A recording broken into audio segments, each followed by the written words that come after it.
Good morning, this is Thomas from thomasyoungauthor.com, and this is another morning update on July 25th, 2026.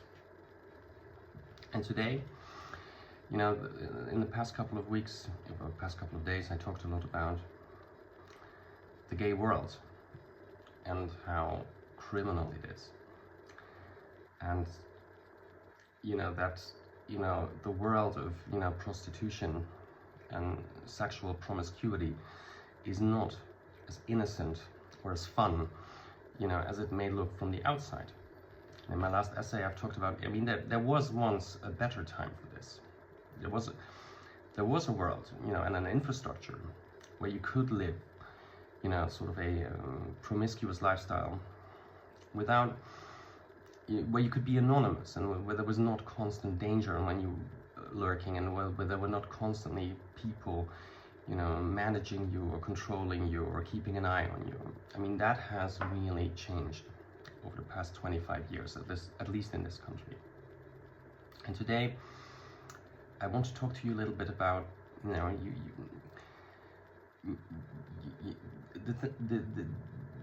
the thing that makes this all look so sanitized is because there is an entire supporting network around it, especially in the medical sphere. So, there is, for example, you can get sorts of medications and PrEP, and you can get HIV medication in order to live, and continue living a promiscuous lifestyle.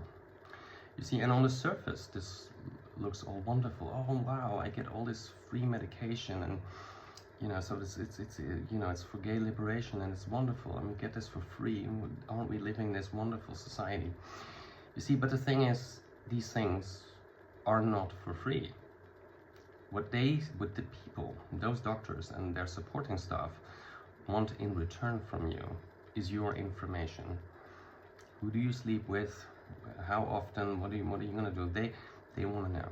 So they also, when we talk about gang stalking and all the other dark stuff that goes on in that world, these people must at least be aware of what's going on.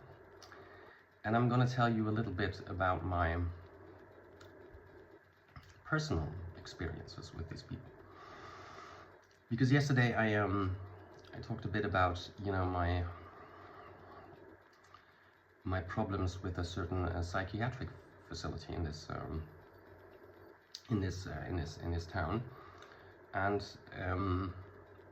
that while I was there, they were sabotaging and bullying me and trying to make me homeless.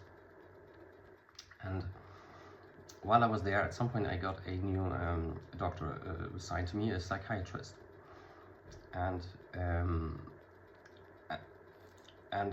he was already responsible for my treatment there behind the scenes, and he was already before. He influenced the other doctors, I know, because they told me.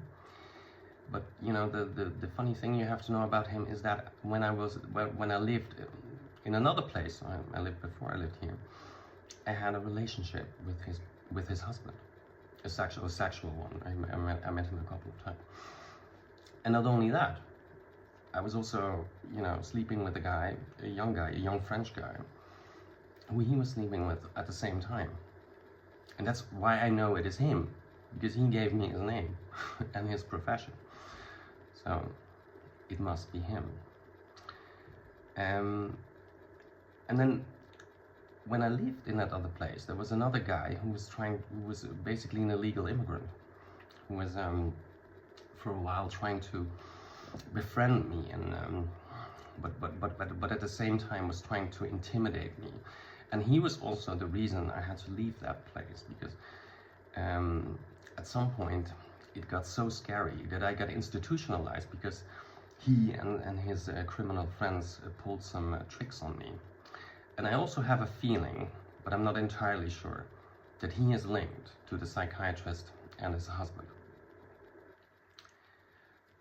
And you see, I cannot, when you live through such horrendous things, on the gang stalking and stuff that I had to live through, you never know quite what goes on.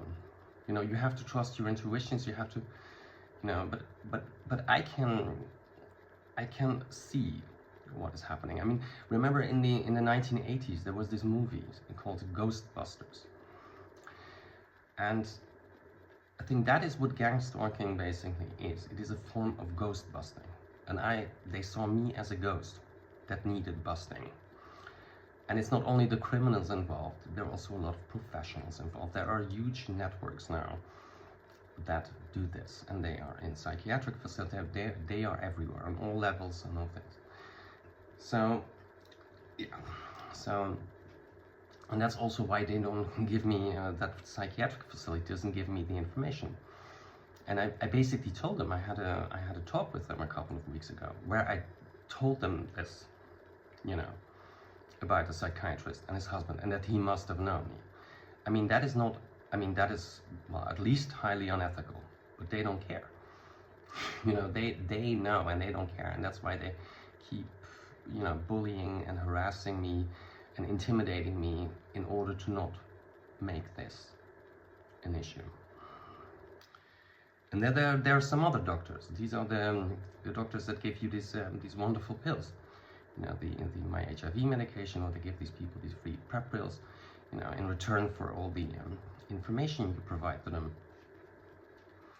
But you know, the doctor I'm seeing there knows that psychiatrist too, and I know they've been talking about me, and I know he has been influenced by me, because lately when I go there, he gets really testy around me. I mean, a year ago or so, I asked him a question. I said, why do I need a flu shot? Because while I was living in the other city and I saw another doctor, he never asked me to get a flu shot. And then he gave me some bullshit answer. He tried to first avoid the question, and then, I mean, he got really upset with me for asking this kind of simple question. Why do I need a flu shot? But he gets testy around me. He doesn't like me going there anymore. He gives me my pills, but then, you know, he wants to get rid of me as soon as he can. So I always wonder what's going on with these people, because you see, they must know what goes on, because, you know, the people give them all that information. So I don't know, perhaps they help me, I don't know, but you know, even they get really uncomfortable when I'm around, you know, and you know, I'm wondering why that is. Okay, now that was it for today. That was enough. I got upset. So thank you for listening. Bye bye.